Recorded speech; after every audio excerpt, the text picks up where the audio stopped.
The Business Bully Podcast is being brought to you by Audible. With over 180,000 titles to choose from, you can get something for your brain, your body, and your business. Audibletrial.com/bully for your free audiobook download and 30-day trial. Now, ladies and gentlemen, and lady friends, it is bully time. Let's get it popping. He's been an award-winning media personality and producer. As a speaker, he's empowered over 1 million people from the stage. Now one of the leading business coaches and brand experts is taking over the world of on-demand audio. It's the Business Bully Podcast. Now here's the business bully himself, Dave Anderson. Yes. What's up, people? It's a beautiful day in the neighborhood, ladies and gentlemen. Hope you guys enjoyed Trap Motivation Volume 1. Woo! A great collection of motivational talks and things I've done on Facebook Live, set to some trap beats. Real cool shit. If you haven't downloaded it, check it out. You can get the entire thing, including the track notes, right here on the Business Bully Podcast. If you just go and subscribe to the Business Bully Podcast. And please leave a 5-star rating. Even if you hate it, I will read your evil ass rating on the air. I don't give a damn what you say. I'm just here for the ratings. That's right. I will whore myself out and embarrass myself for the ratings because it's important. That's why. Now, ladies and gentlemen, I want to kind of get into this. This isn't going to be a very long show, but I did want to talk a little bit about what I'm seeing. First and foremost, as a husband, a son, a nephew, a father, I got issues with anybody who sits around sexually harassing people, especially when they're threatening them with quid pro quos, little tit for the tat, a little tit for that ass, you know what I'm saying, in order to hold up or bolster someone's career. Harvey Weinstein's a piece of shit pig. I want to make sure that we're clear on this shit. Having said that, Oprah gave a speech at the Golden Globes, and at that speech she was talking about, this is a new day for us, and so on and so forth. And people said, she should run for president. And I'm like, you're not going to get anything for that, right?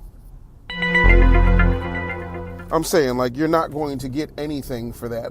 If Oprah becomes president, your circumstances all of a sudden won't get better. They're not going to change anything. Oprah is one of these people who does a very good job of looking out for herself. And there's nothing wrong with that. I don't give a damn how she spends her coins. I don't give a damn if she builds 50 schools in South Africa. I don't give a damn about any of that. I do give a damn about people acting like Oprah's a hero and Oprah's a savior when she's not. Yes, she's giving out scholarships to people to go to Morehouse. Cool. But if you know, like I know, a college education no more guarantees a job than you being a plastic bag. Sorry, not sorry. Yes, you can have a better life than if you just had a high school education, but at the end of the day, if you have this internet, you really don't need either, unless you're going to be a doctor, lawyer, architect, construction worker, thing like that. But see, people don't want to have those conversations because those conversations are just a little bit too real. So people start talking about Oprah. Oprah this.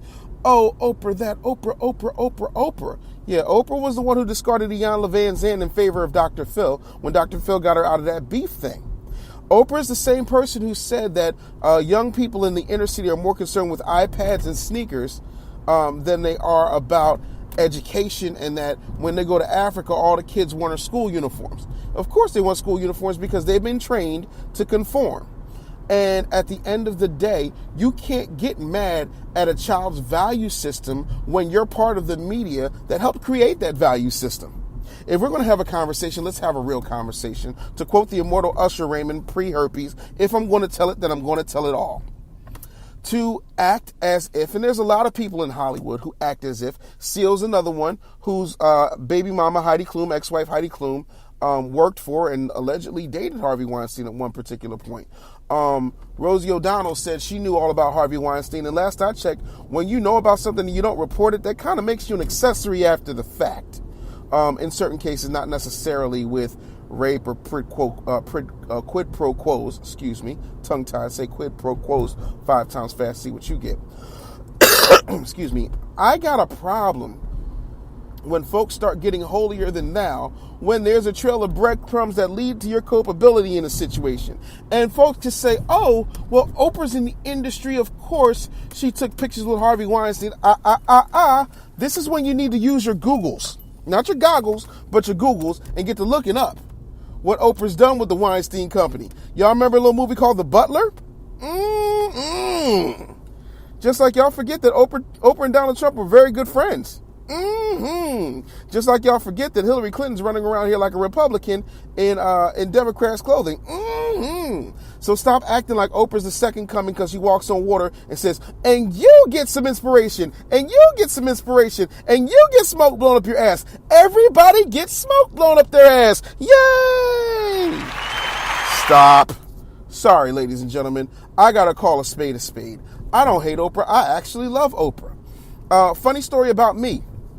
When I was in Tennessee, I ran into a man who seemed to take a liking to me.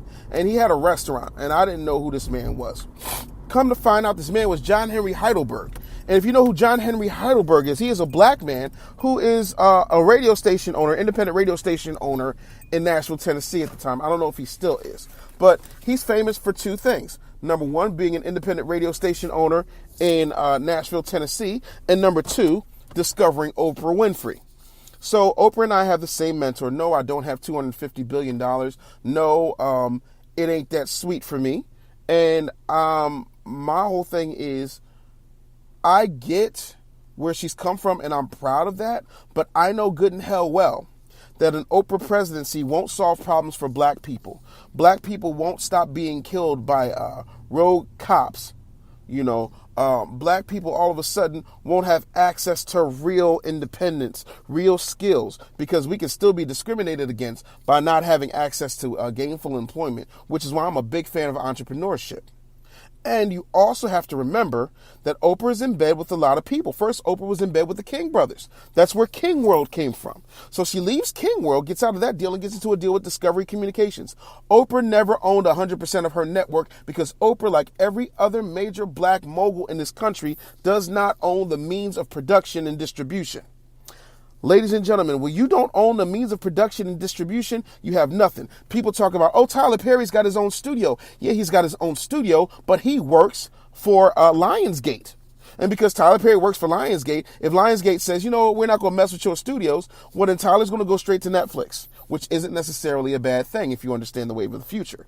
But let's not make things bigger than what they are. And when you start acting as if things are more than what they are, you lose the ability to be objective. We live in a society where our images, the images of black people in America, are painted one way in order for a certain agenda to be met. And because of that, we don't stop and see anything beyond that.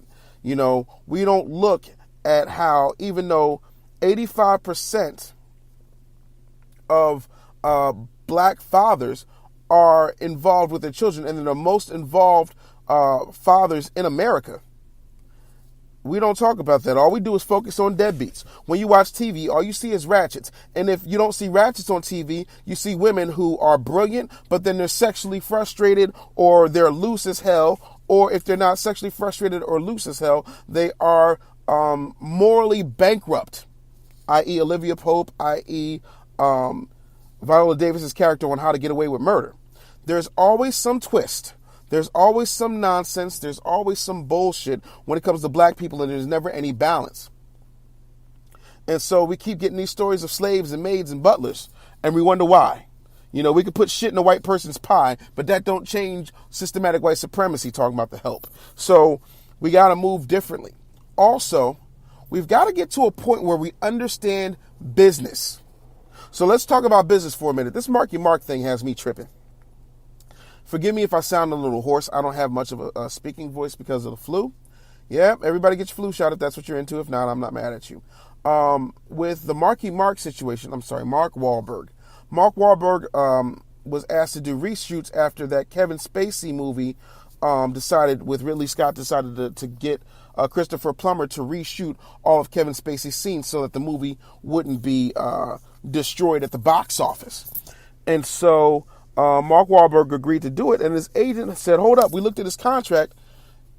There's nothing in here for reshoots. So he's got to get paid because he's not going to work for free. So he got $1.5 million extra to do reshoots so that this movie could come out on time. People are upset because Michelle Williams didn't get money for reshoots. It was part of her deal, because when her agent, who also works at William Morris, did her contract, they put in reshoots as a part of the contract. So she doesn't get any more extra money for that. So then people want to talk about wage disparity. And I'm like, no, one person had it built in their contract. The other person didn't. Now, what's really should be pissing you off is, why is it that two people who have the same agency, different agents at the agency, but have the same agency, only advocated for one and didn't advocate for the other? That is the real thing. That is the issue.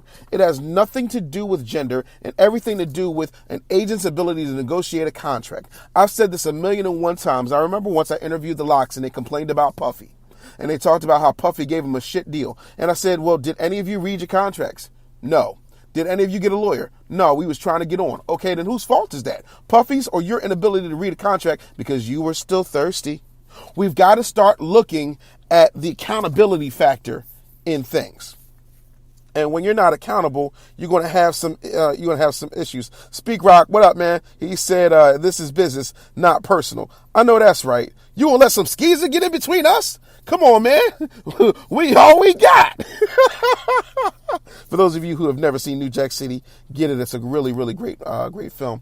But we've got to start really looking at things, because what's starting to happen is everything becomes a crisis.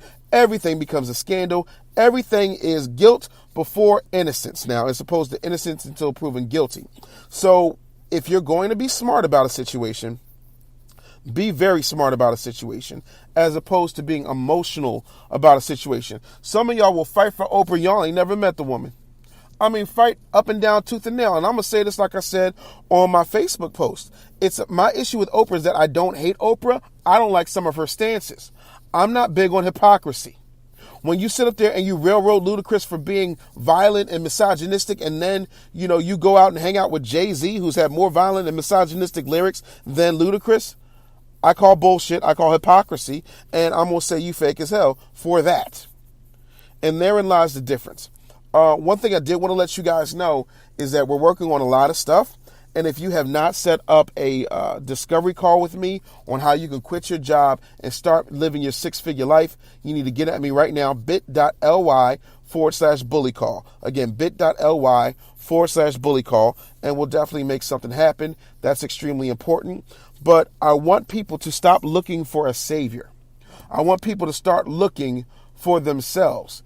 But when you're talking about letting somebody else have all of the information and have all the responsibility, what you're doing is giving up your ability to be active and giving up your ability to be complaining and to be effective in your business, in your life, and in your communities. So that's all I got for today. Like I said, real quick show, man. Thanks so much for being here. I really enjoyed you guys. Hope all is well. You can always email me, dave@businessbullyshow.com, or text business bully, 2 words, to 31996, and we will definitely check you out very, very soon, and we will be able to get at you. All right? Talk to you. Want free business and marketing tips from Dave? Text Business Bully to 31996. That's Business Bully to 31996. Standard data and text message rates apply.